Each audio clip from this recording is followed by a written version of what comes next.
I'm here with Kerri Kelly, an old friend of mine, and an amazing, powerful woman who is coming out with a book, which we're going to talk about.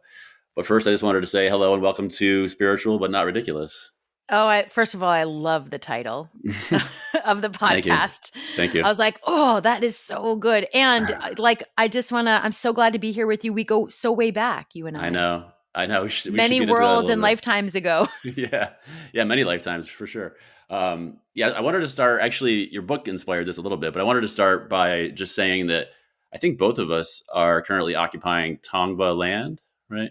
Is that Um, right? Shumash for me. Chumash. Yeah. Okay.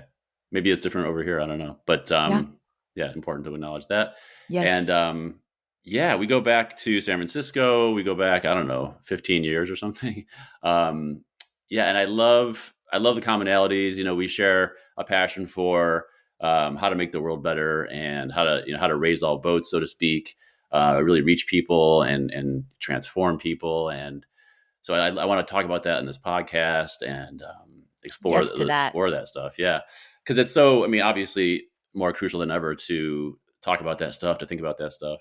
Yeah, but we both taught yoga. We both followed each other from San Francisco to New York to Los Angeles. I We was actually did. realizing, like, as I was reading your book, I was like, wow, we moved to all three of those places within a year or two of each It's other. so weird. We've been following each other is what's I know. happening. We've been Yeah, following each other. And we didn't plan that. We would just bump into each other in like another I part of the know. country and be like, "You're here You're again?" here. Oh, Yeah, I love it. I love that yeah. so much.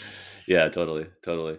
Yeah, and I think I also want to get into, like, maybe through the book, we'll talk about maybe some interesting, like, juicy differences that we might have in our worldviews or whatever, Yeah. whatever arises. Yeah.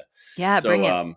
yeah, so this podcast is for the new folks here. The podcast is my attempt to sort of like talk about and explore spirituality, in a very sort of grounded way, in a way that's accessible, and to try to, like, sort of bridge, like, the spiritual world, which can sometimes seem a little bit ridiculous, and the sort of the whatever you want to call it, the default world, or whatever you want to call it, this other world, and to try to bring those together, because I think there needs to be more spirituality in the world in the kind of definition that I like, but we can talk about that too. So the reason I wanted to have you on is because you've got this book, but just generally, I think it's you're raising a lot of important, like, questions and a lot of important points, and I just wanted to read actually a quote from your book to kind of tee this off. We are all first responders on the front lines of our shared future. So that's where I want to kind of start. Is just, it feels so crucial right now for us to be talking about, like, what should we be doing and what does that look like. And so that's why I wanted to have you on. Yay. I'm so happy Yeah. to be here. And I really love that you led with that quote because, well, it took me about 95,000 words to actually get to that quote. Like Yeah. writing a book is such a process and it's so messy. And there was, there were many twists and turns and detours um, and I was writing the book actually during the pandemic, right? Right. So like life was happening, in really extreme ways. Right. Which was challenging and also like really helpful, right? Like a lot of the things that I was talking about were happening right before my eyes. And so that gave me Mm-hmm. really like real-time context, but also pointed me backward towards history to understand like how we got here. You know what Yeah. I mean? Like, how did we actually get here? Where are we coming from? Yeah. That created these conditions for these things to be possible. Mm-hmm. But that quote is resonant for me, especially because I'm the daughter of many first responders. I'm the Right. daughter of nurses and firemen, many, many generations, in fact, of firemen. And I lost, this book begins on 9/11. I lost my stepdad, who was a fireman responding to Tower 2. And so, through that healing process and through the reckoning that kind of came from that event and that pointed me towards the political, right, and collective organizing, in fact, where I ended up, and this is sort of where I am right now, is that, we're all needed. Mm-hmm. Yeah. We all need to like step up and step into the ring and show up for the future that we all deserve. And so Absolutely. that was like the beacon for me when I finished this book. Yeah, and it's so beautiful. I want to get into it, but I wanted to start, like, I ask all my guests this question, which is, what is? I mean, do you consider yourself spiritual? I guess I'll start with that. It's a big question, right? I mean, I hope so. And when you were saying you have a definition of spiritual, I thought to myself, I don't think I have a definition of spiritual. And then I was like, what is my Hmm. definition of Right. spiritual? And I think, so here's what I'll say. And this is all kind of coming up for me in real time, Hmm. is that I believe, the spiritual lies beyond the material. And when I think about my own spiritual journey, and my own spiritual seeking and discovery, um, it makes me think of a lot of the things that I talk about in this book, which is, who are we beyond the constructs that we've, Hmm. inherited? Who are we beyond the history, right? That has shaped our reality. Yeah. Who are we behind our race or our gender, or, so I think so. Some of like what you're naming, like, I don't have Hmm. words for it. I don't feel like I can define it, but that's Yeah. what it feels like in my body. It's like who Yeah. I know myself to be beyond what I was told I should be by Yes. dominant culture and by society. And that Yes. to me is like the spiritual beingness and also the spiritual path. That's beautiful. That's perfect. Yeah, it's really hard to define. Actually, I spent a whole episode kind of talking about that. So, but yeah, I think spirituality is partly about, in yoga. Obviously, you and I know that a lot of the practices are designed to give you the experience of unity and to understand from an experiential standpoint that we're all one. But of course, the trick with that is that too many people, I think, have that as like a concept, or it's like a way to bypass in a way, oh, we're all one, it's all love and light or whatever. And I think what you and I are trying to do, especially you with this book, is to say, like, yes, unity is important, but like the way that it, like the rubber hits the road, that's where it's important, or like the way that it Yes. actually helps us to like reach out to people and connect with people and to create community and all that kind of stuff. Yeah, I would, that to me is the paradox, right? That's actually Right. like the spiritual paradox. And I believe it's, I'm thinking about the Buddhist practice of the two truths, Mm. right? Which is like the acknowledgement that we are all spiritual beings, right? Yes. Um, um, Simultaneous to understanding the way in which we're shaped by the relative and the Hmm. human plane, the material plane, and that we actually have to hold both of those things at the same time. That it's Yes. not enough to say we are one, we are all human. That's why when folks are like, we're all human, I don't see color. Like, Yeah. it's not helpful, because actually, like, we're having a very different lived experience of being alive on the planet right now, Right. based Right. on our gender, based on our ability, based on our race.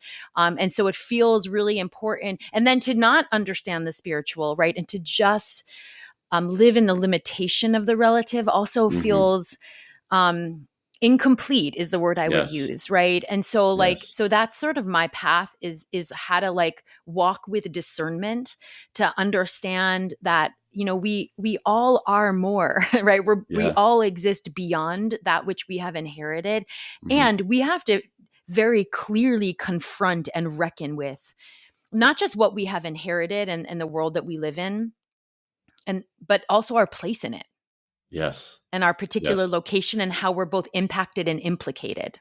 Yeah. And like, and to become like deeply aware of the reality of, our situation, which includes, injustice, which includes the history of, oppression and all these things, and not to just be sort of, going to retreats on in Bali or whatever. Right. But Because what's those your, things are happening in retreats in Bali. Like, that's the right. thing I would say, is like Right. people think Right. that they can escape onto their Yeah. yoga mat or into a retreat. And yet Right. inside the retreat and inside the yoga space are these same systems, right? White supremacy is Yes. inside the yoga studio. I know. Yeah. Individualism is right. Anyway, so I know you Yeah. know this, but like that feels really Yeah. important, because I do think you're right. That's a myth. Right. And but it's a seeking, like people want to escape the discomfort of our reality, and you know Hmm. what, you can't escape it, y'all. Yeah, absolutely. What you were saying about like, so that Buddhist concept reminded me of a sort of related concept that I think can also be a stumbling block for people in this area, which is this idea. It's from the Isha Upanishad, where it says that the world is both an illusion, like they talk about, but also the most real thing. Yeah. So it's like you have to hold those two things at the same time. And I think people get Yes. tripped up because they say, oh, it's all an illusion, so it doesn't matter, blah, blah. But no, people are really suffering. Like that suffering is real, Yeah. so you have to be aware of that. Yeah. And Yeah. I would argue that we actually are all suffering inside this fucked up Right. paradigm that we're living Right. in right now. Mm-hmm. And there's an illusion that we're not. Yeah. Right. But none of us, we are all being harmed by white supremacy. We are all being harmed by capitalism. We are all being harmed by toxic individualism. And Yeah. I actually think waking up to, even though we're being, I want to say being impacted disproportionately, right, based on Sure. where we're located, but it feels important for folks to wake up to that, because that's going to help us identify the right medicine for the Mm-hmm. problem. Yes, absolutely. Okay, well let's get into the book in more detail. There's a lot to unpack here. There's you've done a great job of including. It's very comprehensive, and it really sparks so many thoughts and ideas and questions. And like you said at the end of the book, it left you with more questions than answers Oh too. my God. Yeah, so I feel you on that. I just I'm wanted to like, start what did too. I learn? I didn't learn anything. Like shit.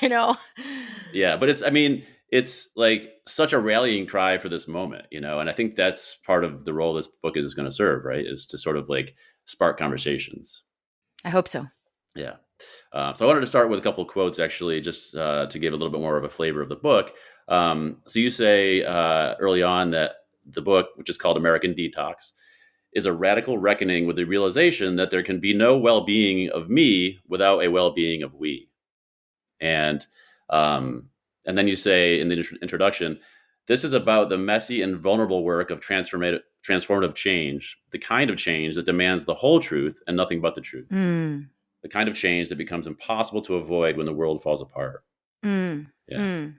I mean, So, that I wrote that because that's what happened to me, right? Like right. Yeah. 9/11 was sort of Right. like a very visceral crumbling of my life and a big disruption to everything that I had learned for the first 25 years of my life to Hmm. be normal and true and safe. And so that began for me a process of like questioning everything, like Yeah. questioning how we got here, questioning who I was, questioning what I was supposed to do and what my career was supposed to be and what it meant Hmm. to be successful and what it meant to be well and what it Yeah. meant to heal from that wound. And Yeah. often I like liken it, it's been 21 years now since 9/11. I liken it to Mm. like peeling an onion, because it was like once Yeah. I started the process, I just unraveled more, quite frankly. Hmm. And it was like an unraveling of the lies. It was like an unraveling of the conditioning. It was an unraveling of all the stories that I had inherited. It was unraveling also of like many truths that were untrue, that were Yeah. taught to me by, community and school and culture and society. Um, yeah, so it kind of put me on this sort of relentless pursuit of the truth, I guess is how I would describe it. Yeah, and I think you do a beautiful job of sort of weaving that throughout the book, that you're tying it back to that experience that you had with 9/11 and we all had. And I think, yeah, Yeah. 9/11 for me too. I think we're about the same age. I'm a couple of years older. I think it was like I was in law school when it happened, and it was such a tragedy, obviously, but also like it was very eye opening, and I think it brought to the surface so many things that had been sort of easy to ignore prior to that, And I think despite all the deaths and all the terrible implications for our political and foreign policy, I think ultimately maybe it was also kind of consciousness expanding in a certain way. It sort of like opened our eyes, those of us who were paying attention to certain things. And I think it maybe started, as much as it seemed to create all these short-term problems, I think it started a longer-term sort of awakening of some kind. I think so too. And Yeah. I'll just share, there were two orientations I explored in the book, which are kind of contradictory, just to like stay Hmm. on the contradiction theme that I feel like we're going to probably run with Right. this Absolutely. whole discussion. And one is this idea that you just named, and it was I learned about this from Rebecca Solnit in a book that Love she her. wrote called A Paradise Built in Hell. Mm, And it was about how after some of the worst calamities, right, in history, some of the greatest beauty has emerged. right. And she wrote about 9/11, and she wrote about the earthquake in San Francisco of I Mm, believe 1906, and she wrote about Katrina, and yep. and she did all of this research and told these like beautifully miraculous stories of people doing extraordinary things, right? In the Mm-hmm. aftermath of a tragedy, and really starting to see one another differently, starting to relate to one another, starting to go out of their way to connect and support. Yeah. And so, and I remember that, right? I absolutely remember that moment. There was this like, after 9/11, it was like we were different, right? We were Mm-hmm. different.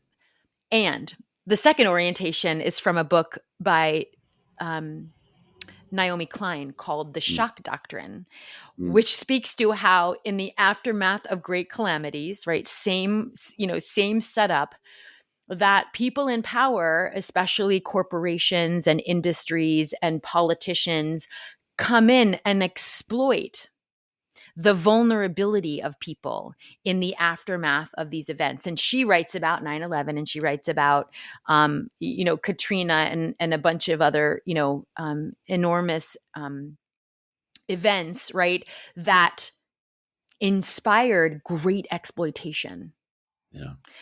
for the purpose of profit, right? So people coming in to a vulnerable aperture after a Yeah. tragic event and taking advantage and building a business, right? And taking more control and accumulating Yeah. more power. And so I just name that because I actually think both of those things happened in the aftermath of 9/11. Yes. We saw what happened when the military industrial complex moved in and created a narrative around retaliation Mm-hmm. and Yeah. funded an enormous, forever war, right? That killed over 1 million people. Mm-hmm. So I name that because there's like, I think both of those things happen. And I struggled with how to hold those two things, right? How to be Yeah. critical of the ways in which often in those moments we're exploited, our Yeah. vulnerability, our humanness is exploited. And also how like really beautiful, exceptional things do in fact, grow out of the cracks, right? And the Mm-hmm. concrete. Yes. Yeah. You talk about, we'll maybe come back to that later when we talk about apocalypse and what that means, what that, how that can be positive. But yeah, absolutely. I think about that all the time, the kind of dualistic nature of those kinds of events, and yeah, and how it can be. I mean, I think, it's funny, speaking of detox, I mean, your book is called American Detox, but for the past at least 5 or 6 years, especially since, the election of 2016, I've been thinking about how I feel like we're living through like the final death throes, or maybe like the detoxification, like the negative symptoms that come out of detox of like our country and our world, and this sort of patriarchal, white man culture that I think, you have to think, is coming to an end. It must be. Please I God. mean, I So. mean, it does feel like, right? There's a desperate clinging Hmm. on behalf of white supremacy and systems of power, and Yeah. right, like that does feel evident, especially like this month, right, where we're Right. seeing that like Roe is about to be I know. overturned, Yeah.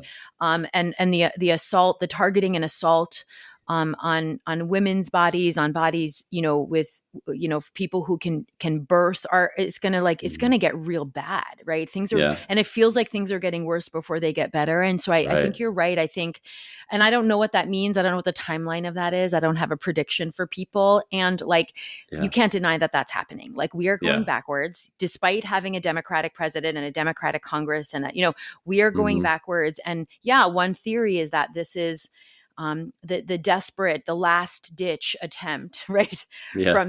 of system of really harmful and toxic systems and Mhm. cultures and ideologies to maintain control as they lose control. Yeah. And I also hope that is true. I also want to just say, like, while that is happening, I also see like a great emergence, right, of Mhm. like people, young people, actually people of all ages who are waking up and who are getting engaged and who Yes. believe that we're capable of so much more. Yeah, especially I feel like Gen Z or whatever they're called. I feel like they're like coming out of the womb almost like much more awake than anybody else was, and sort of aware of these things and just wanting to make a difference, and all that. Yeah, and I think there's an argument too that like it might seem like things have gotten worse or are getting worse, especially in this country, but maybe there's an argument that they were always fucked up, and we're just more aware of it. Like it's more out in the open. Like think about the 1950s, they kind of sucked for everybody who wasn't like a white man. So at Well, least and I think now, yeah.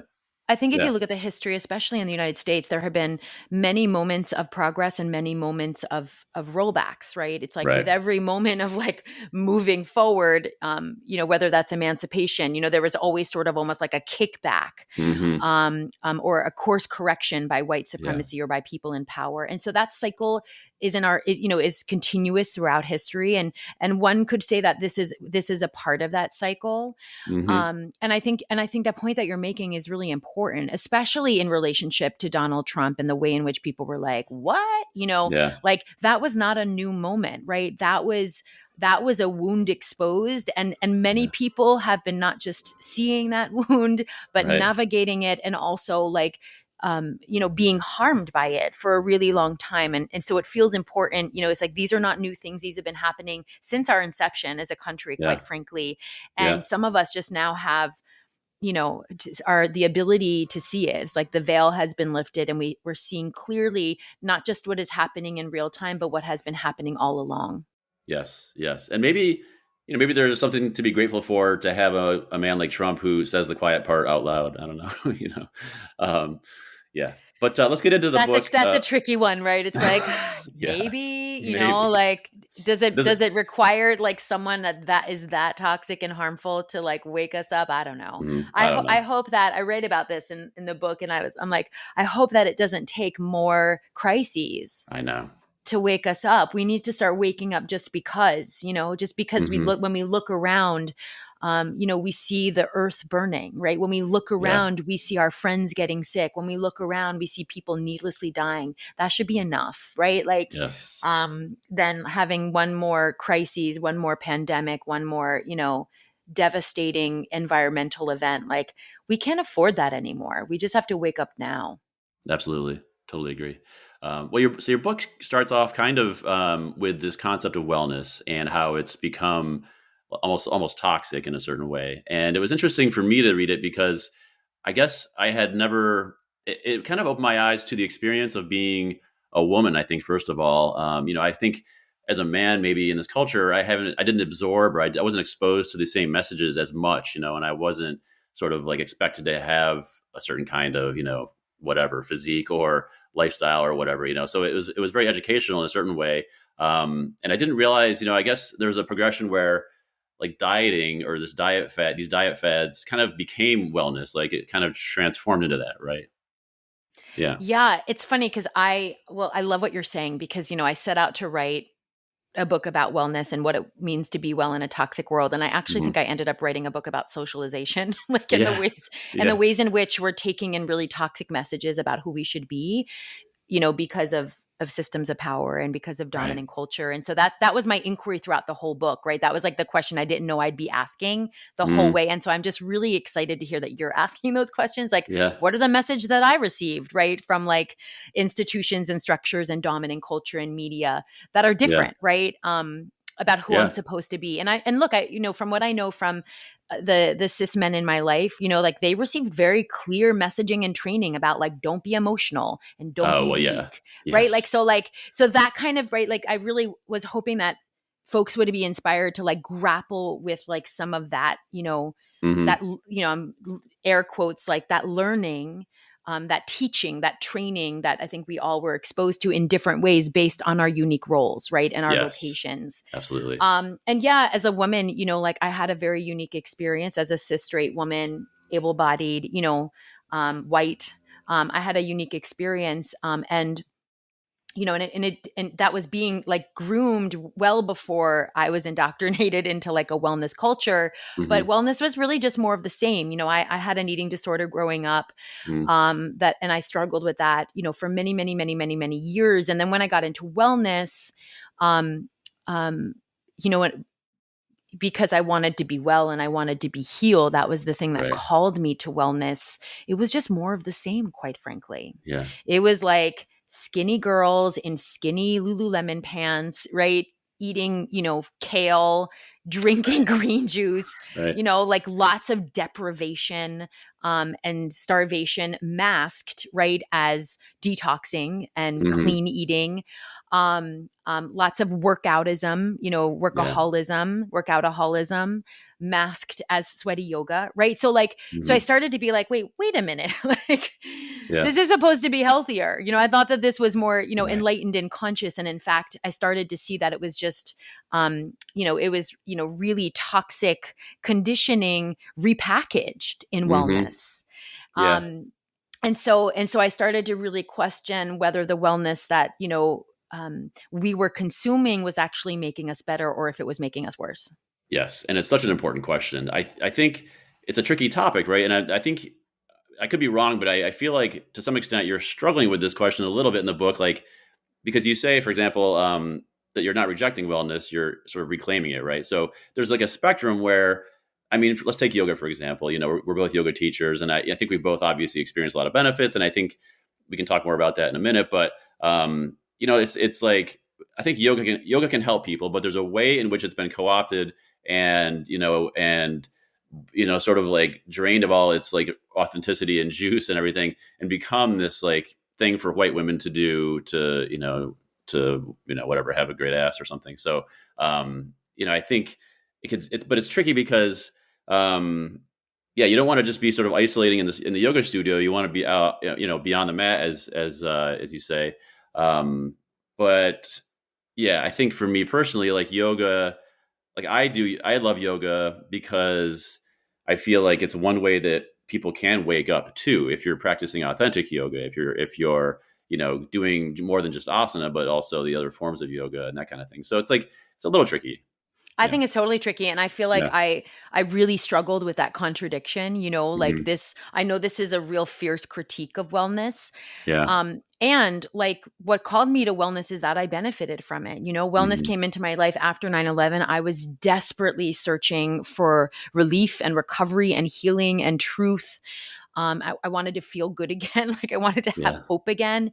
And Yeah. when I found yoga and meditation and the wellness culture, which is where I met you in San Francisco, Yes. I was like, oh my God, like this is the church, right? This is the religion I've been looking for. Hmm. And it changed me. It changed my Yeah. life. And so I want to affirm what you're saying, that like, I wrote this book not to like cancel wellness, but to inspire us to ask really critical questions and Hmm. do the work so that we can,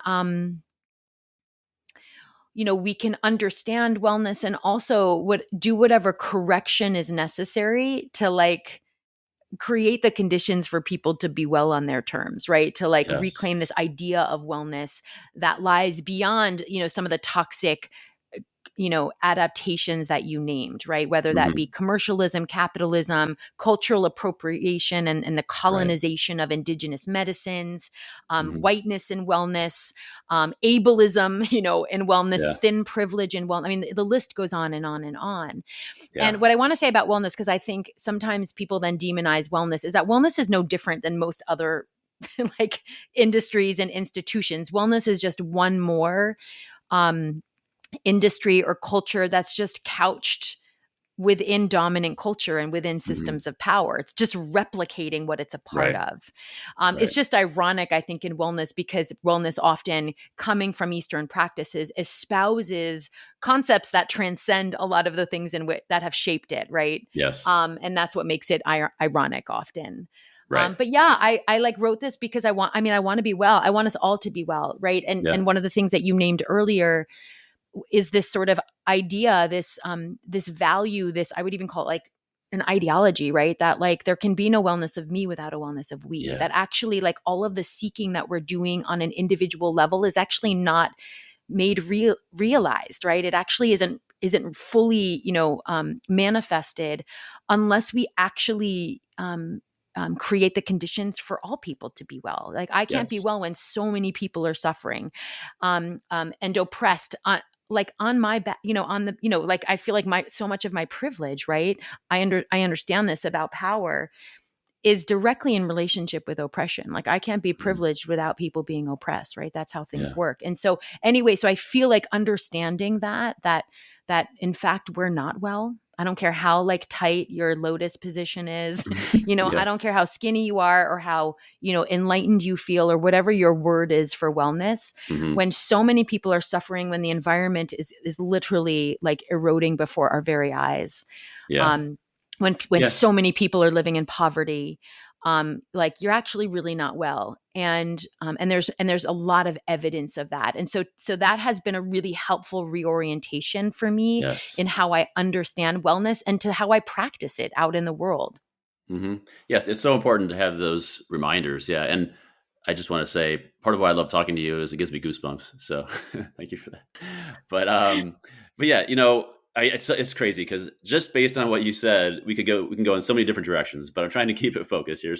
Um, so I have struggled for so long with how to like bring the benefits, like the immense benefits of like a yoga practice, for example, to the underprivileged, and actually for the past couple of years during the pandemic, I've been doing all these prison yoga project trainings, and that's been one answer for me is to teach yoga in prisons because there's a community, a population that really needs it, and it's beautiful because this approach to yoga is very trauma informed, and I think in general, being more trauma informed is an important way to approach like every problem you're talking about in this book too. Because so much of what is happening, whether you're talking about a conservative politician or somebody who's committed a crime or whatever, this is all basically coming from trauma. I think. So, anyways, I think it's important for us to think so much more about how to bring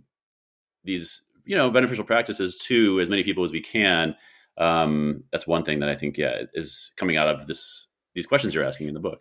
And I really want to appreciate that inquiry that you're naming and that you're having yourself around, Mhm. like, what does it mean to be a white yoga teacher? Yeah, yeah. And right, what does that mean and what does that call me to do if I want to actually be a part of changing things and Mhm. making things more equal and more just? And I look to a lot of folks for whom yoga is a part of their lineage, Yeah, Southeast Asian and indigenous folks, yeah, I'm like, I listen to what they tell me, yeah. and there are amazing people out there. I'm thinking about Susanna Barkataki and Melissa Mhm. Shaw and Tejal and Jessal, who have this great podcast called Yoga is Dead podcast. Oh yeah, I've And listened to that. Yeah, it's great, so right? good. And so I say that because I think it's important for like white folks like you and I to not Mhm.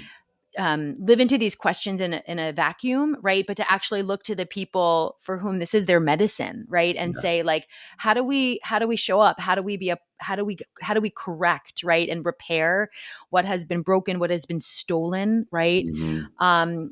What has been taken and divorced. I mean, you named this and how like so much of the yoga that we see represented in Western capitalist wellness Yeah, is diluted, right? And it's really divorced from its origin, right? yeah. From the people that it comes from the history that it Yes. comes from, which sometimes includes colonization and violence and genocide, right? Like so it feels really important to listen to those voices and to be in a constant questioning, like what you're doing, Mhm. like, and I have this conversation all the time with my friend, and I'm like, what should I like? Should I keep teaching yoga? Should I not teach yoga? Mhm. And should I teach yoga for free? And should I teach yoga to other people? Or should I just get out of Right, the way? Or should I right, like, and right. I don't have a clean answer for people. I just like my practice is to listen Yeah. to the people who know, follow the people who know, and do what is being asked of us. And in whatever way we can, work to redistribute power and resources, work towards repair, right? Work Mhm. towards telling the truth of how we got here and Yeah. how um, these practices and this medicine has gotten so lost and distorted, right, through the Western world. Yeah, and I think the colonization is important to remember because one way that I've gotten comfortable with this question of misappropriation is that I mean who knows if this is valid, but I went to India for years and I studied with Indian masters and received their blessing to teach yoga, and so that for me that at least I have a little bit more like of a respect for the tradition, and I have a series of lineages that I'm trying to uphold. And it's all about your attitude, right? Like I'm not just approaching it like, oh, this is some fun thing that is from India. It's like, no, I really deeply have embodied these lineages, and it's the same thing I see with I know some some white shamans who are practicing plant medicine who've been studying with people in South America, indigenous folks who have also given their blessing, to go out there and to share these practices. And I think, again, I could be wrong, but there's an argument that if you have the blessing and you're preserving the lineage and you're deeply respecting the tradition and you're doing it to help people, I think, there's an argument that like these practices, whether it's yoga or plant medicine or whatever, are like the things that our society, our very sick society deeply needs, right? And so I think there is a benefit, I think, to spreading these practices. What do you think? Yeah, and the very provocative response I'll say is Yeah, that, because I don't disagree with you, right? And I've been through many iterations of what you just named, like many yeah, different versions of that in my own embodiment and stance hmm and practice. And I think we should assume that we never really know. right, So part of me is like, I think that's like where I've gotten to in my own practice, is like, just when I think I know the right way to do a thing as like a white-bodied, able-bodied, with hmm so much proximity to power and privilege, I think I actually have gotten it wrong. Like the yeah, minute I'm like, I've got it. And then I'm like, nope, I've gotten it wrong. So yeah, I think just like holding the curiosity of like, is it enough, in fact, hmm is I think a really essential practice, especially for those of us with lots of privilege.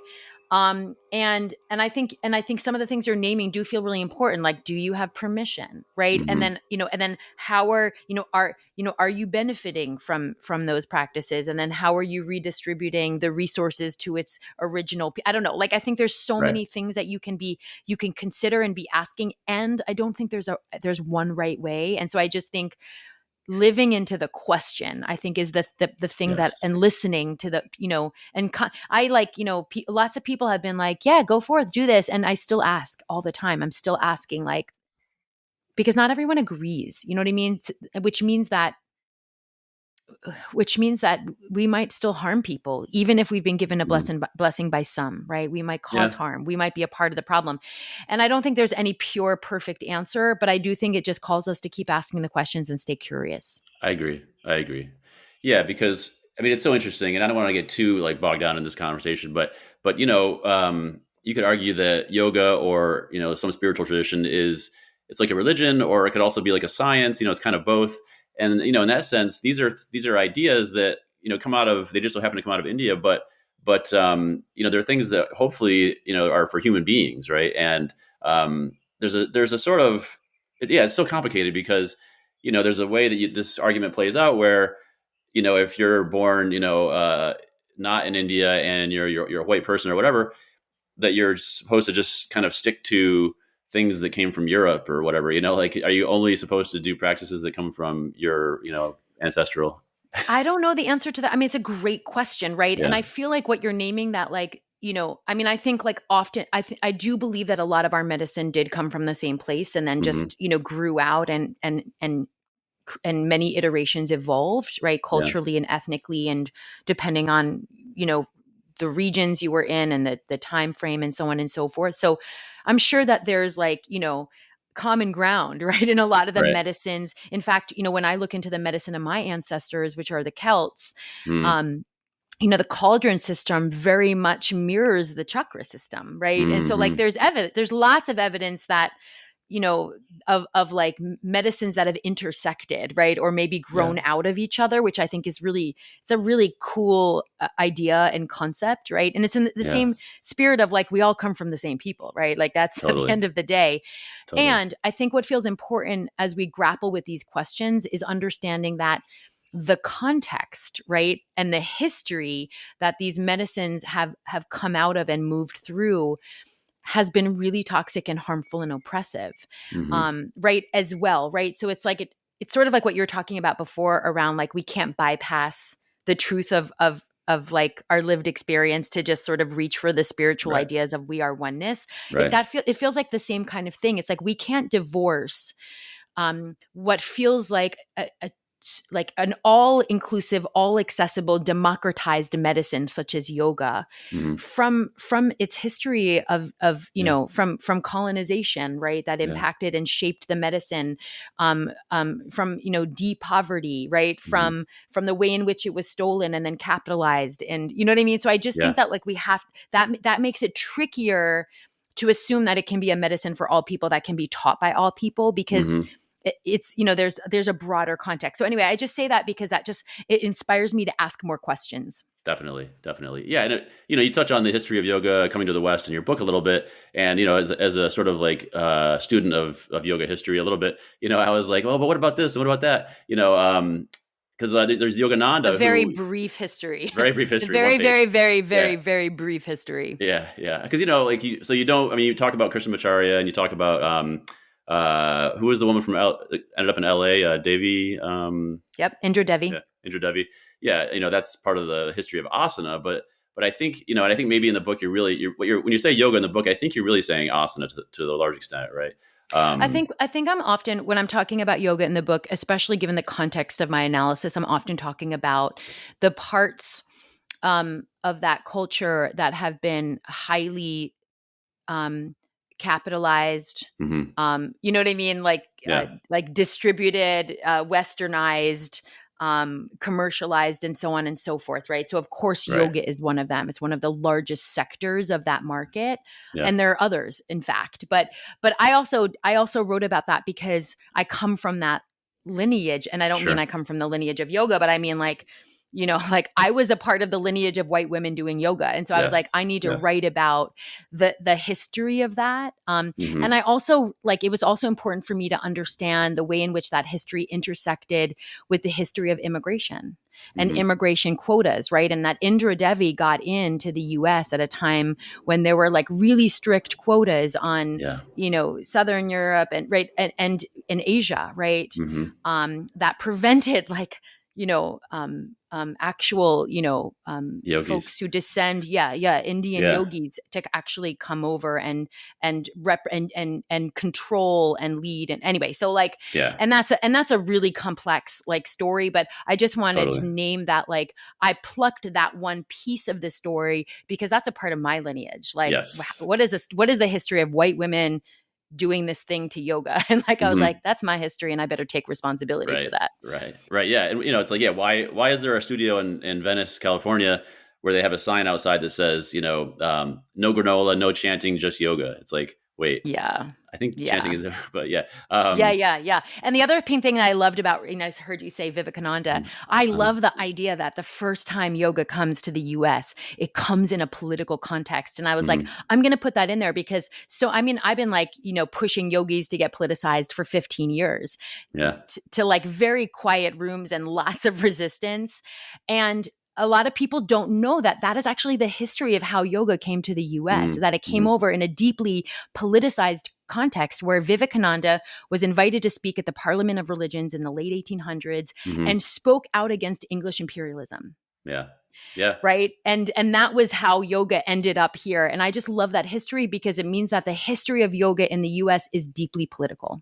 Yeah. Well, not only that, but, obviously Gandhi was a yogi because he was obviously deeply studying the Bhagavad Gita, and he was inspired. It's interesting. This part really fascinates me because Gandhi was inspired to his, sort of peaceful peaceful resistance movement through the study of the Bhagavad Gita. But not only that, he was inspired by an essay that I think it was Ralph Waldo Emerson wrote, who was also a student of the Bhagavad Gita, so it's great how these ideas kind of circulate.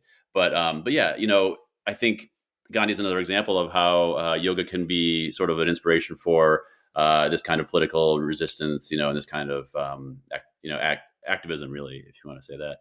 But yeah, and, but I do think there's just to kind of put a bow on this conversation, maybe there's Yogananda, Vivekananda, but then Yogananda and others coming, Indians coming at the behest of their masters to America to spread yoga. So I think, maybe that was something that, it wasn't just taken by white people necessarily. It's a little bit more of a complex history, and, just wanted to absolutely. It's super messy. And when you think about even the origin of the asana practice that we know now, it was deeply influenced by calisthenics and gymnastics and right. So to all of the things that you're saying. And I write a little bit of that in the book, but there's just not enough. People have written books about the history, and folks should go read them. And I want to say that, folks should listen to people from whom they come from that history, right? As the teachers, really, right? Because they know best. Yeah. Yeah. And just the last thing I'll say about yoga, is that I think if you go deep enough and far enough with it, then it can bring you to an awareness that will make you sort of like more active in the world and more of an activist, because, there's asana, obviously, which is part of Raja Yoga, but there's also Bhakti Yoga, and then Karma Yoga, which is where you're doing selfless service. And I think once you sort of like go deep enough, I think then you start to turn around and become aware of, how you can be of service in the world. And I think that's kind of what you're getting at, right? So, Absolutely. And I think that's what happened to me. Like, just to be yeah. clear, is that, the irony of this story, of the kind of like critical assessment of wellness, is that Mhm. I don't know, 9/11 woke me up, but it was, I believe, the practice of yoga and meditation that helped me make sense of what I was Yeah. seeing. It helped Yeah. me see clearly. So I often say, if you're doing the thing, if you're doing the practice, it becomes inevitable that you will have to reckon with these questions, that you will see the truth of who we are and who we are together. And I think that's Mhm. exactly what happened to me. Is like, I think through my practice, I was Mhm. like, oh shit. And I couldn't unsee. And that's sort of what put me on this like path of like really seeking justice as an expression of Yeah. wellness. Yeah. Absolutely. Absolutely. Yeah. Let me ask you this. What is your current relationship with yoga? We'll just kind of finish off there and then I'll move on to the next thing. Yeah. I practice often. Hmm. I have some kind of like weird practice every morning on my mat. It's about Uh-huh. 25 minutes long. It's really short. Beautiful. It's breath and movement. Sometimes it takes the shape of an asana pose, and sometimes it takes some other form. Mm. I'm really into exploring dance right now, Mm. as a way to kind of stretch myself beyond the shapes and the poses and the four corners of my mat. That's been really, really, really liberating for me as I've explored. I'm sort of like in my embodied practice exploring this idea of detox. Like, what is it? Not just like how do we ask the hard questions of ourselves and how we got here, but what is the actual embodied practice of excavation? Mm. And it's sort of akin to like what we know of trauma, right? That trauma lives in our bodies, and that we Yes. have to create practices of discharging, right, that trauma in order to transform it. And that's my theory about socialization too, is that like we've all been shaped by cultures of domination and white supremacy and individualism and perfectionism and colonization, so much so that it literally lives inside of us in our tissues and bones. It's like we're Yeah. imprinted by them. And so what does it look like for us to like use the embodied practice as a way to unravel and untangle that, so that we can Hmm. shed some of those cloaks and those veils, and really step more fully into our true nature. So Oh, that's yes. so my yoga practice, I want to say, like, I don't even know if you'd call it yoga, but it's sort of is that it's asking that question, and and it's embodied exploration of that. Hmm. I don't teach yoga in studios. And the only time I call it movement, but the only time I teach like yoga inspired movement is really a part of like long form journey work. Mm. Whether that's like in a retreat or a training where like we're building trust in a group, in a community, Yeah. in a collective, and we have a container, and we're asking really hard questions, and we're standing at the intersection of the inner and the outer work, and we have agreements about how we're going to take care of one another, so that we do the least amount of harm as we sort of center these questions and do the individual and the collective work of getting free. So it's my application of that Mm. work, and what I've learned is really just in unique places, Yeah. um, and it's in service, right, of decolonizing wellness, quite frankly, Yeah. and in service of justice work. Yeah. Beautiful. Beautiful. I just amen to everything you just said. Yeah.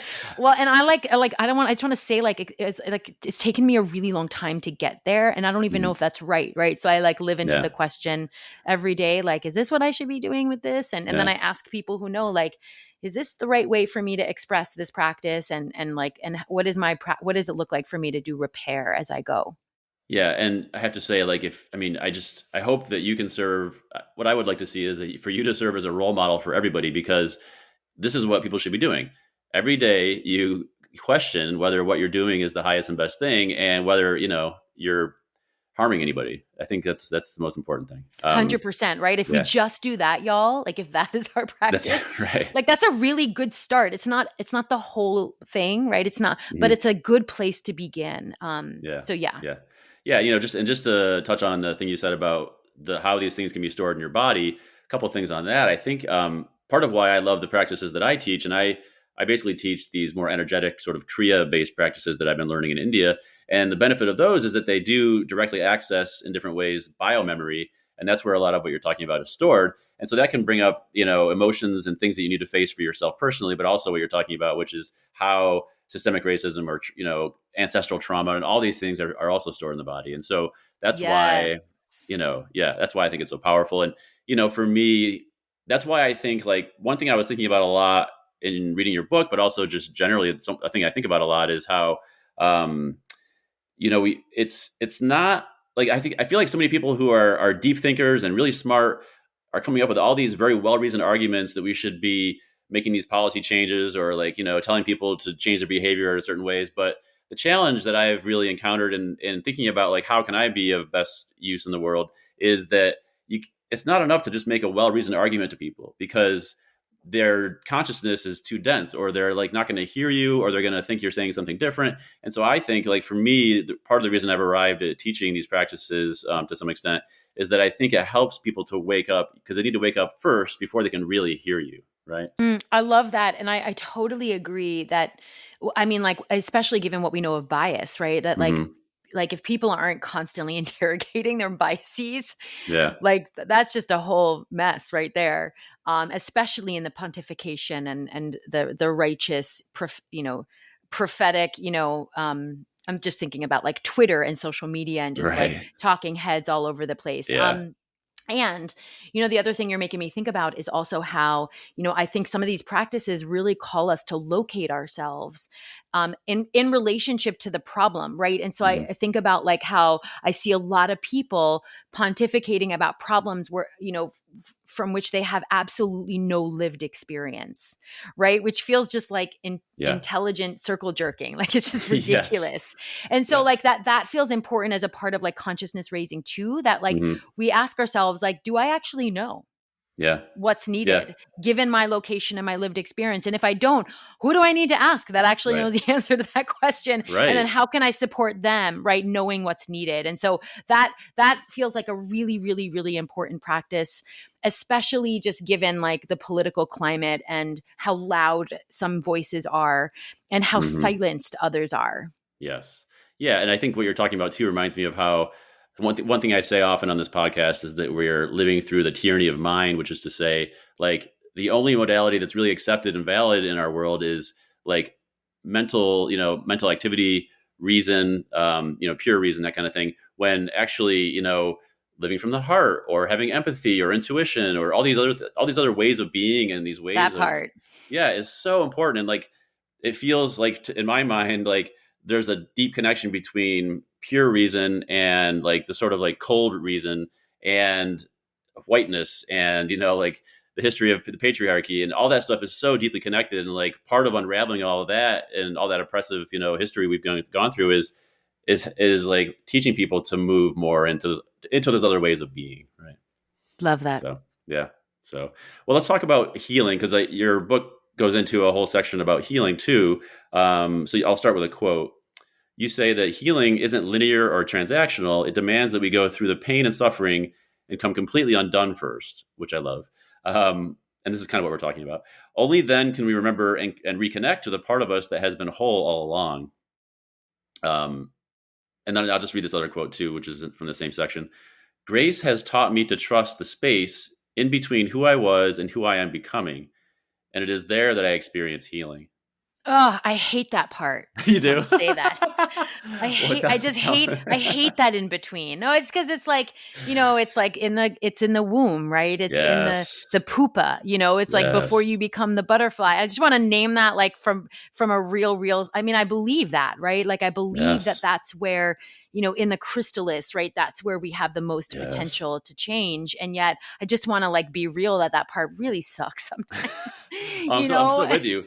I mean, I partly highlighted it because that's been my lived experience for the past, I Ugh. don't even know, like 10 years or Ugh. something. So yeah. Yeah. And, I also want to name that, like, I feel like as I hear those words being read back to me, I feel Mhm. like also like healing looks different for different people. Right. So Yeah. that's my Yeah. experience with healing. And I think what I was getting at, and you just talked about like you were talking about incremental politics and incremental Mhm. reforms and how often dominant culture,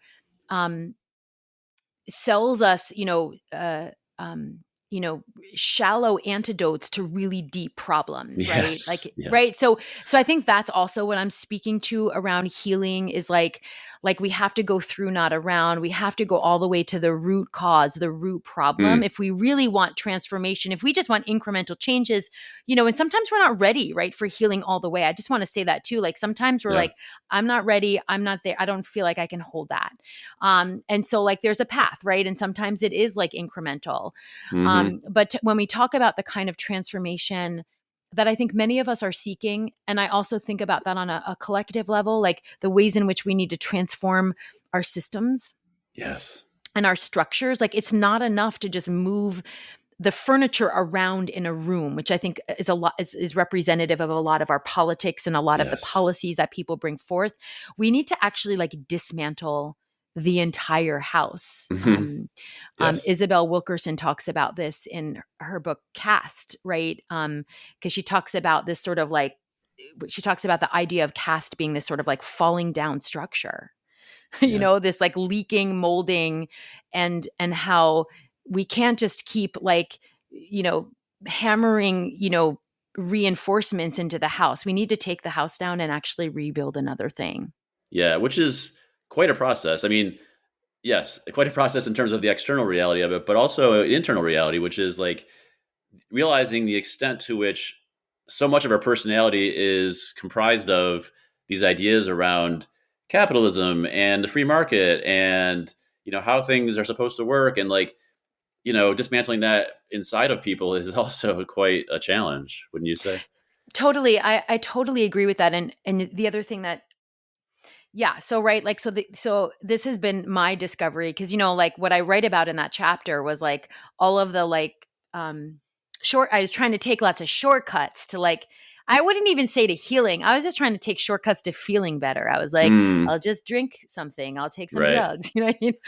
I'll work. Workaholism was actually a big part of my addiction. Yes. I'll dissociate. I'll watch, movies and so like I just want to say like I tried all that shit, because I was like, I just want to feel good, y'all. Uh-huh, I hear And you. I was in so much pain after 9/11 and so much Yeah. grief and so much Yeah. questioning. And so I reached for all of those things first. But it didn't get me anywhere, right? It didn't Mm, get me where I wanted to go. And that's when I started to really like lean into some of these practices that call us to go deeper, right? That call us to get underneath the surface, that call us to go yes. through and not around. And so that was sort of what I was speaking to when I wrote that. And what I also want to say is that um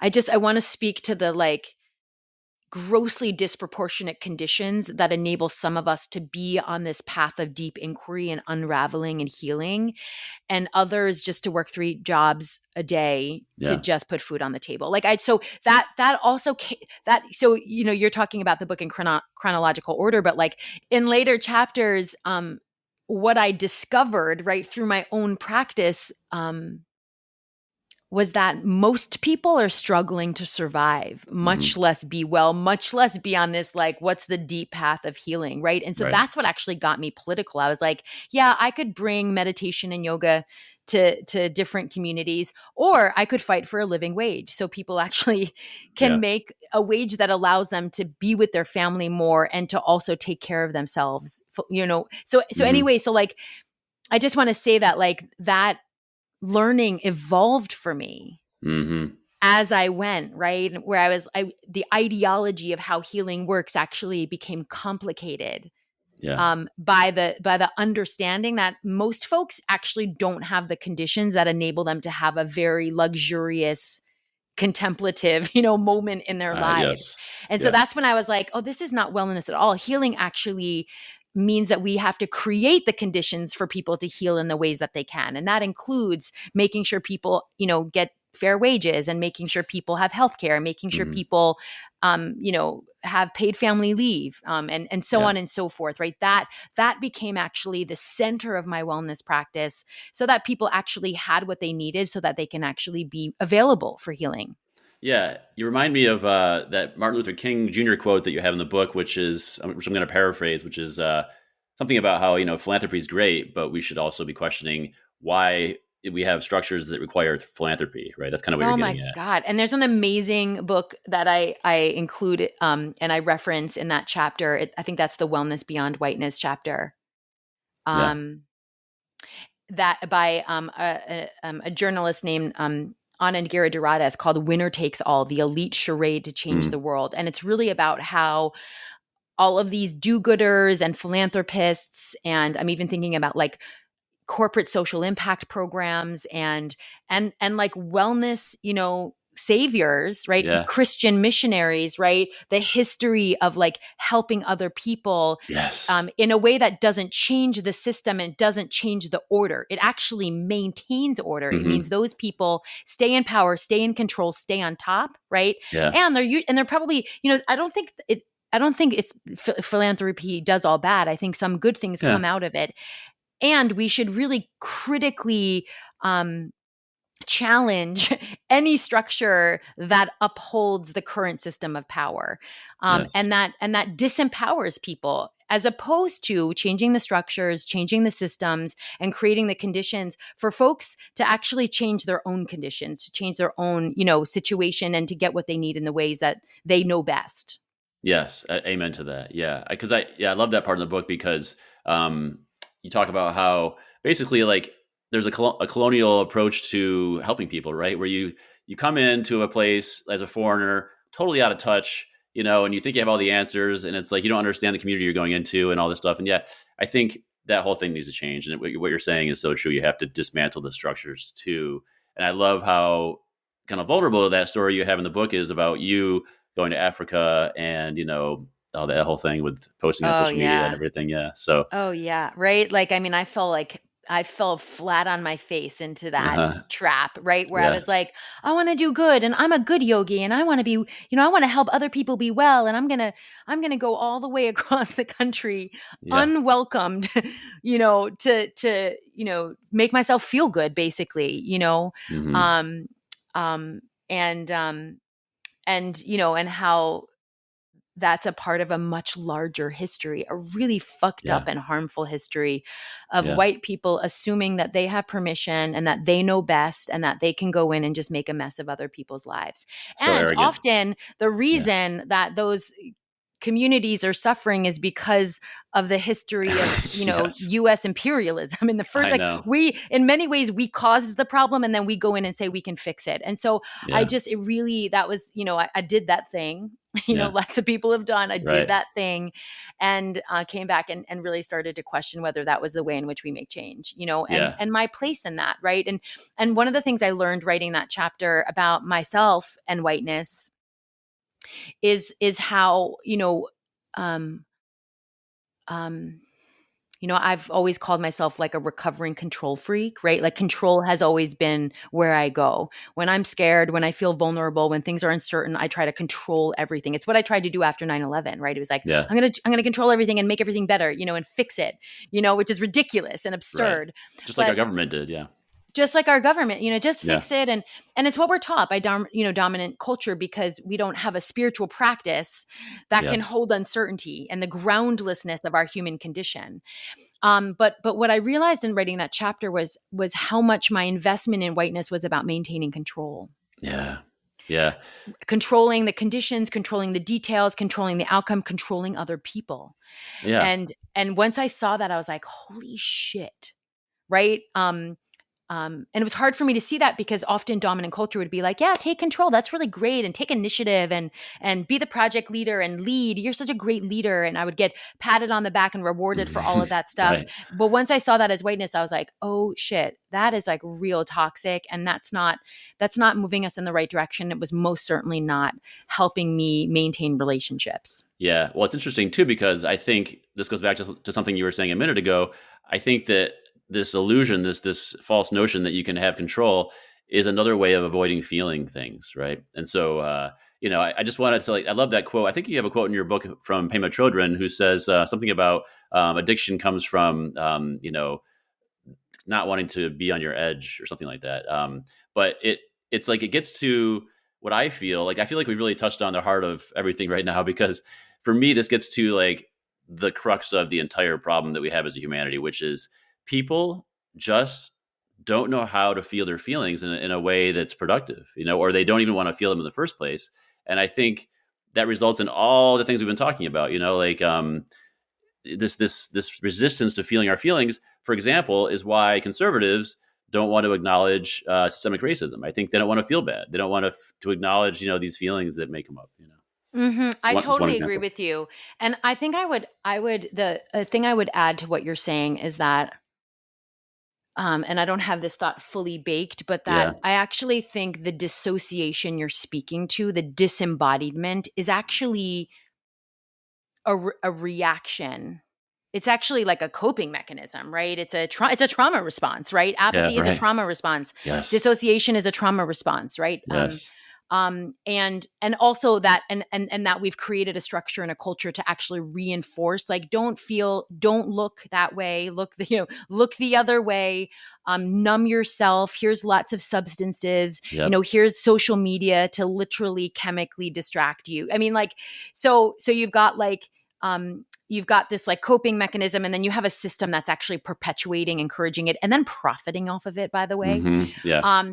And I wonder if the reason, I'm just thinking about my own lived experience, and like when I've, the times where I've become dissociated, disembodied, distracted, has been because I couldn't tolerate seeing the truth, or I couldn't tolerate my part in the mess, my complicity, the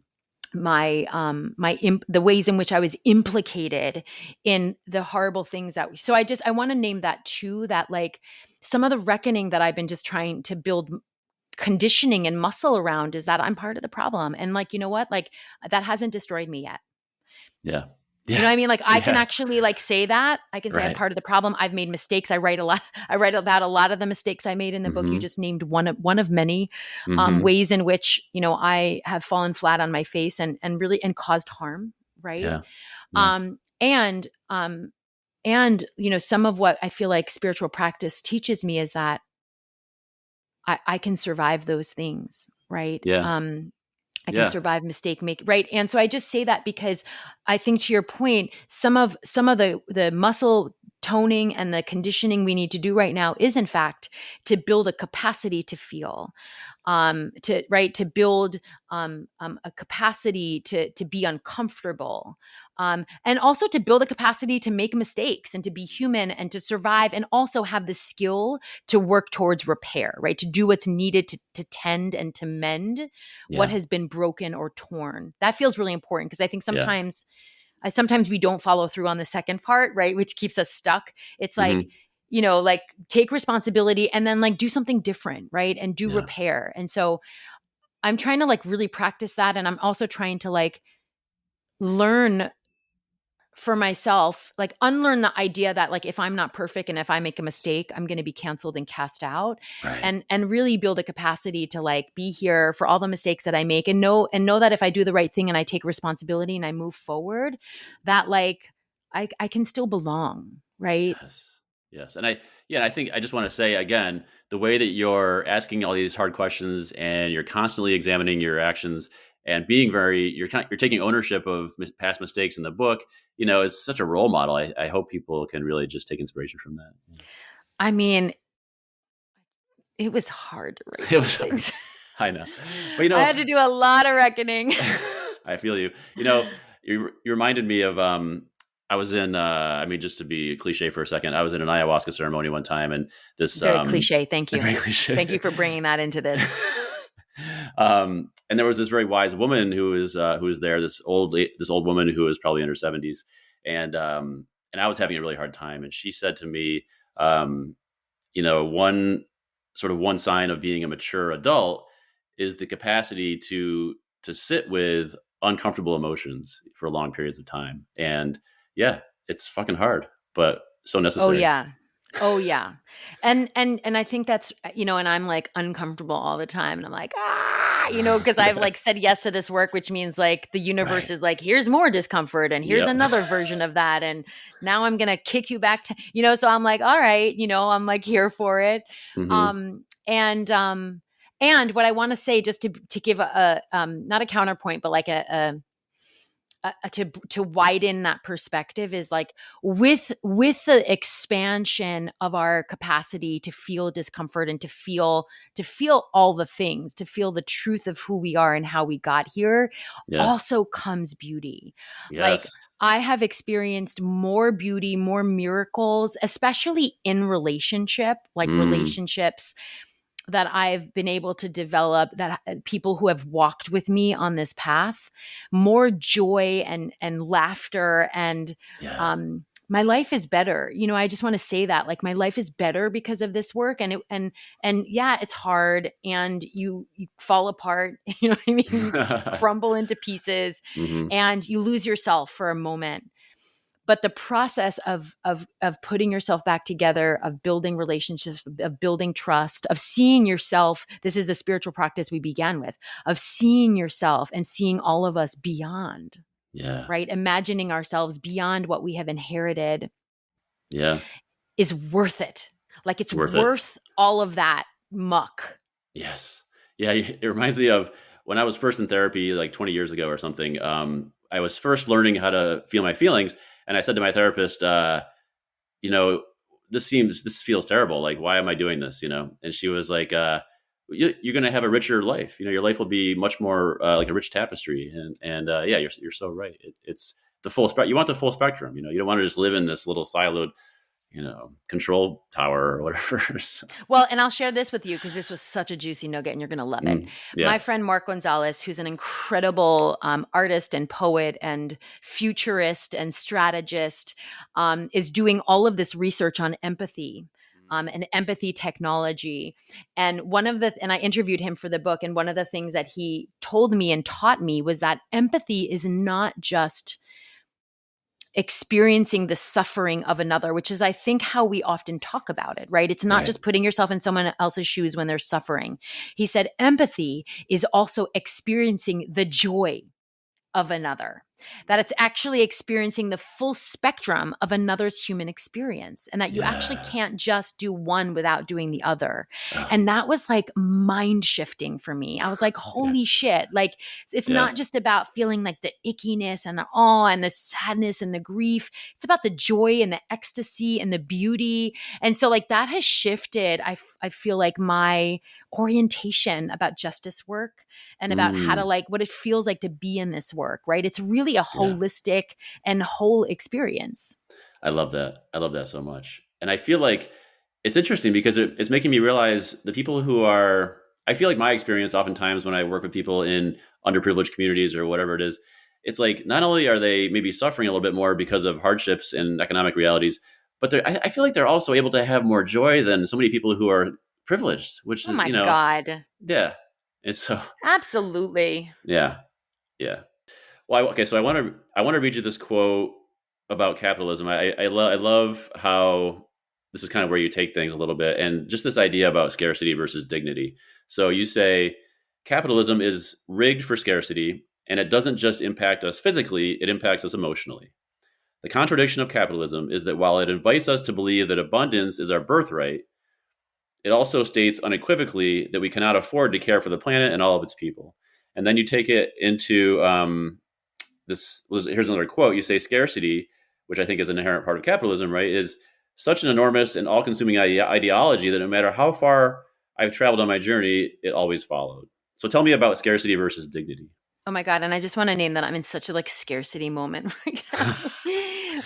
And it's like really up for me, Hmm. because of how I've been conditioned, and Yeah, I feel you. especially around time. I get like a lot of scarcity around time, which, Yeah, um, yeah, I that part around that you named around,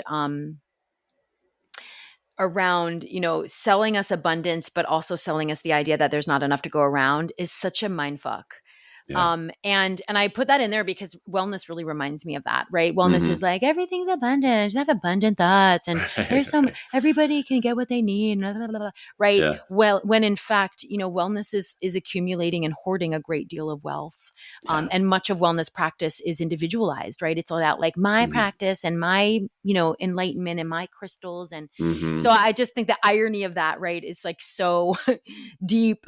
Um, um, when in fact, like my understanding now of wellness, having moved through that journey, and continuing to move through it, is that true wellness is the pursuit or creating the conditions where everyone has what they need, right? Yes. Because the truth is there is a ton of abundance, right? Like Yeah. the earth is being depleted and extracted, and yet it is still deeply abundant. There is still enough to go around, Mm-hmm. and yet the problem is that a few people have too much. One Yeah. of the statistics I put in the book that I fucking really struggle with is like the idea that America, the US, represents 5% of the global population, but uses up 25% of the I know. resources. Yeah. Yeah. Depressing. That is Yeah. really, really intense. Yes. Yes. That is really intense. I And not like only that, literally, but yeah, go ahead. you go. Well, not only that, but other countries are trying to emulate us. Like China wants to be basically us in Right. that sense. Right. Which makes it worse, right? And Yeah. so, we're not a model to follow No, in please don't. many ways. And I don't even know what to do with that, to be honest. Like, Yeah. I literally don't know what to do with that information and how to adapt my life, like how to Mhm. adjust my life back to help be a part of. I like that. That statistic is so mind blowing. I'm like, I feel really stuck around it, to be perfectly Yeah. honest. Yeah. Yeah. And right, like it's like Yeah. really intense, and like I don't even know where to begin. And Maybe, so maybe, it maybe we just could start with, maybe we could start with Elon not buying Twitter and using that money for something much a more. wealth tax is a very good start. Thank you Right. very much. Yes, absolutely. And the top, the 1%, right? Redistributing a great deal of their wealth either through taxes or I don't fucking care. Yeah. Feels right. I don't feel like we need billionaires. I feel like that's a really big part of the problem. Hmm. And I actually feel like both sides agree with that. Mm. Like I actually think that's pretty bipartisan. Yeah. And yet, because of how things are structured, because of the influence of money in Hmm. politics, I don't know that that's going to change. Well, yeah, and I think the greatest trick the devil ever pulled was to convince conservative voters that these conservative policies are in their best interests. That's So right. And that story is as old as time, right? I mean, when I yeah. think about, in chapter 7, I talk about Bacon's rebellion and the emergence of divide and conquer, right? Hmm. Which you can line up directly with the invention of whiteness. Yes. Right. Like whiteness Yes. was invented to divide the labor class, right? To divide the working class across lines of race, right? Hmm. From building enough collective power to challenge the elite, right? That was like the beginning of our history. And um, that strategy has been in effect ever since. Yeah. Yeah, You. I Yeah. struggle with like the abundance being the opposite of scarcity because I couldn't wrap my head around abundance. Like I just was Mhm. like I don't. It just felt um it felt utopian. Yeah. It didn't feel real. Like I couldn't even grasp like what does that even mean for myself? And so I struggled with like being like, well then we all need to be about abundance. Like I was like I don't think I can do that. Whereas like dignity felt like something I could like I can gr- I can grasp onto as a like okay, I could practice this, right? Like Mm. when I'm feeling scarcity, I could practice, right? Living into dignity and trying to understand what that means for me and really asking like what is enough, right? Yeah. And that's sort of how I'm trying to like live my life economically right now is I'm Mhm. like, what is enough? Yeah. Um, like literally like what is enough in terms of like where I live. I just got evicted, right? So like right now, like enough would be finding a home. But many people, the housing crisis in this country is real for so many Yeah. people. And so Yeah. I just think like living into that question, I think for folks, especially with privilege and power and lots of resources and access, is a really good one to start with. Like, what is enough and what is too much? Yeah. Like if Elon Musk were to sit with that question, like what would be his answer? Yeah. Yeah. Right. I don't know. I mean, I think he's a good example of somebody who's completely disembodied. So yeah, that's a good question. For people who are feeling scarcity though, what, yeah, like what do you, what are you offering in terms of a different way to think about that? Is it just, I mean, my practice is, so scarcity is sort of like the idea that like, there's not enough time. I don't have enough support. I don't have enough mhm, money. I don't, blah, blah, blah. Not enoughness, right? Is like sort of like to me, the language of scarcity. And so like to me, the flip of that is like, what is enough? yeah, What do you have? Like take inventory of what you have. What is enough? Because often when I pause and I disrupt that loop, um, I'll be like, okay, who do I know that has mhm, what I need?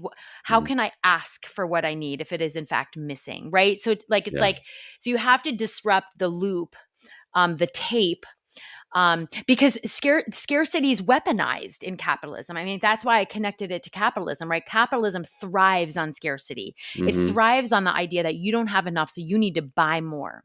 You need to get more. You need to always be climbing the ladder and accumulating more capital so that you can have more. Bigger cars, bigger houses, fancier vacations, sexier clothes, like all the things, right? And when you mhm, start to see that as a lie, like we're being actually gaslit by yeah, capitalism. Capitalism yeah, is in fact, and I debate this with lots of people who are like, capitalism has done a lot for, the world. And yeah, whatever. Like I'm sure good things have come and evolved and been invented. And mhm, yes, progress has been made. And like, and it has come at a very big cost, and we yeah, should reckon with that cost. Like how much is how expensive, is this, mechanism of progress. And so, and the other thing I just wanted to say about capitalism, because I know this trips people get really defensive about capitalism, even more so, by the way, than white supremacy. Like mhm. people really dig their heels in about Well, yeah, like capitalism. it's like you say in the book, it's a religion, right? It's a religion. Or And I think the problem that people religious. often have is that, well, first of all, I think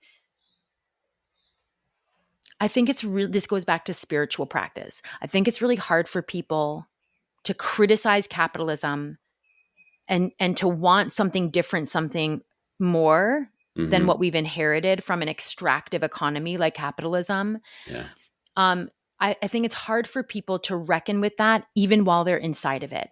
Because Hmm. the reality is, we are all situated inside of capitalism. I don't Hmm. care how like sustainable you are, Yeah. like the reality is like we're all kind of in this loop, right? We're all playing into this cycle. And at least if you live here in the US, it's very hard to live outside of that Right. unless you like live on an ashram and you've Right. given away all of your possessions. Like we're all participating in some kind of currency exchange, Hmm. and we're all benefiting from it, right? And so I just name that just to hold the contradiction of like, I'm saying like capitalism is toxic and harmful, even while I live inside of it, even Yeah. while I benefit from it. I live in a canyon, and like, I feel like my most toxic habit right now is I still order from Amazon. Yeah. Fucking Yeah. hate that. And I It's want so inescapable. badly. Yeah. So I just like, I want to name that because I think folks, especially with a wellness orientation, um, think that there's, think of things in binary, like you're either good or bad, or you're sustainable, or you're blah, blah, blah, right? When I actually think most of us are actually living in both at the same time all the time. And I think if we can learn to name the contradiction and live into the discomfort of that, that's actually going to give us a lot more space and capacity to navigate our way towards more radical and cooperative ways of actually being, Yeah. right? Yeah. Together and working with currency and capital and resources and so on and so forth. Yeah. Absolutely. Absolutely. And I think too, like we need to move past. I think you say this in the book in some ways. It's not enough for us to just compost and recycle on an individual basis. We need to transform the structures, and we need to, to totally transform the systems that are keeping these things, in place. Basically, these Yeah. I mean, I, these. I don't want to like, this isn't like a binary where it's like your Sure. carbon footprint matters, right? Right. And what you Right. choose to do on a personal basis matters. But yes, right? Like it's not enough. And I think because we're so deeply entrenched in individualism and Hmm. personal responsibility, like that's some of the founding DNA in our country. Yeah. that it's easier for us to be like, I eat organic, or I'm a vegan, and I drive an electric car, and I have all sustainable clothing, and I've done my part. It's like, Hmm. no, you haven't, right? Like, that's not enough. We actually have to get engaged on a collective level in transforming the big collective systemic things Yes. that are keeping us stuck in this way. Yeah, absolutely. And I just want to say one more thing about scarcity and capitalism, which is, I think, part of what you're getting at too is this idea that most people are living in a state of fear around, security, and they're just constantly seeking to increase their security financially and economically. But one of my teachers in India says that the more you seek security, the less you find. So um, Oh, I think so that's amazing. yeah, yeah, I love that. So, I think it brings me back to like a major theme of our current times, which is like our country and our world is being consumed by fear. And I think it's our job to try to shift that somehow, into, I think you say that in the book, you're talking about moving it towards love, right? Do you want to talk about that just to kind of close things out? Yeah, I mean, fear is okay. So I want to hold the, I want to hold, um, I want to hold the experience that I think fear is real and I think it's valid. Mm, I think that times are really precarious right now yeah. for so Yeah. many people, and actually for all of us as like a species. Like, we're staring down extinction and the Yes. stakes are really high for all of us. But not all of us in the same way.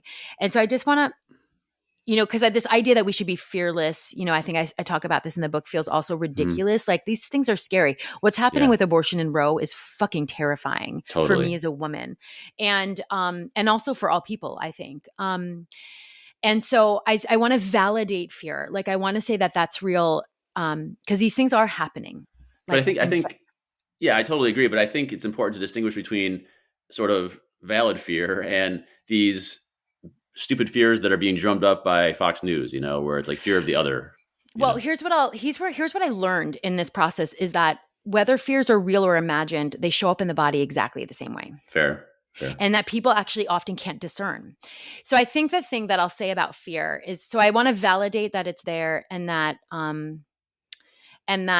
even fear based in mythology or conspiracy is still working its way through the body in the same Mm, exact way, right? mm, And so I think some of what you're talking about like, how do we work with our fear, feels like a really important place, right? yeah, An aperture, an yeah. area for us to focus on, because if we can learn to regulate, right? So fear is going to happen, imagined or real. And if we can actually develop tools and skills and practices of how we regulate ourselves when we experience fear, so that we can shift our experience and not be kind of stuck in that, like, that limbic brain, that survival shaping, Yeah. that feels like a really big area of potential. And the other thing I learned in this process of writing this book about um, the vagus nerve, right, is that Mm, it's not just about self-regulation, in fact, especially given how many of our fears are deeply interdependent and intertwined. It's mhm. about co-regulation. It's actually about how we regulate together, right? And that, again, like, disrupts the idea that any one of us can solve these problems with personal solutions, or that Yeah. personal responsibility is the answer, or that we can go it alone. We can't actually. We have to actually organize ourselves together. We need to, Mhm. like, learn how to be together and be in rooms together and work together and build power together and build capacity and courage, to push up against these systems. And I guess this is where love comes in, because we love each other. You know what I mean? Yeah. Because we love each other enough to be like, this is not okay, right? What you're doing to my body is not okay. What you're doing to my neighbor's body is not fucking okay.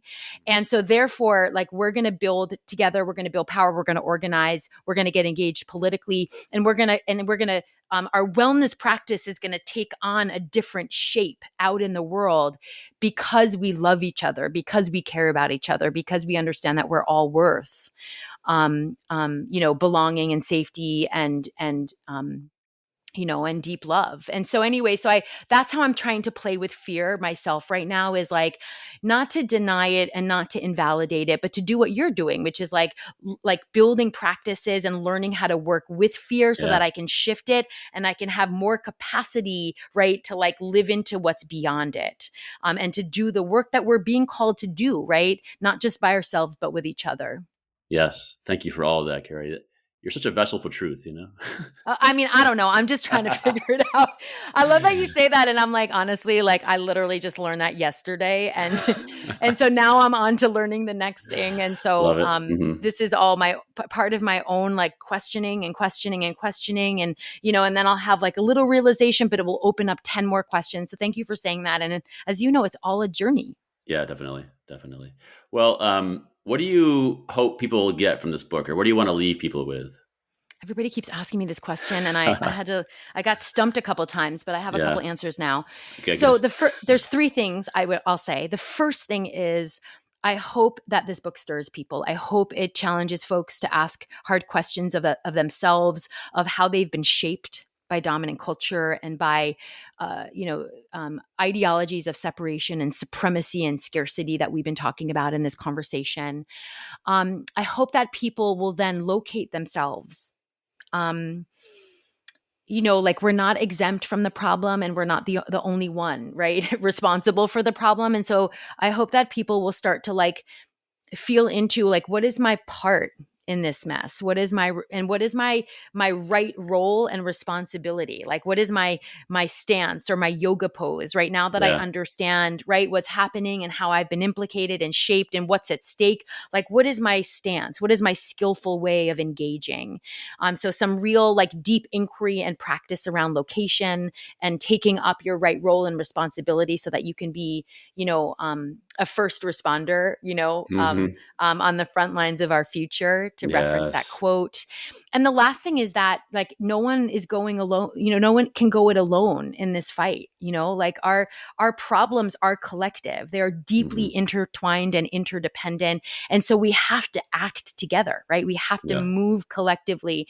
And so that's an invitation for people to get political. And by political, I don't mean just vote. I mean like actually, help create the conditions wherever you are, right? Wherever you live, where everyone has what they need to thrive, right? Where people have a living wage, where people have access to healthcare, where people have access to healthy food and clean air, where people have a ride to the polls. You know what I mean? Like all of the things that are a part of our expression of wellness, right? Our ability to thrive in the world. Like, how can you help create the conditions where that's possible, wherever you are? To me, that is what it means to get political, right? And of course, we can dial that all the way up to the highest court in the land or the highest, office in the land. That's part of it, but I feel like actually there's more for us to do on a local level. And often there's more payout on a local level. Like we feel viscerally the impacts of the movement we can make politically wherever we are. And so that's sort of the invitation for folks, is to see wellness as politics. Like, the same way that you see breath work or, green juice or crystals as wellness, like politics is wellness, because politics is simply a system by which we take care of each other. Yes. Amen to that.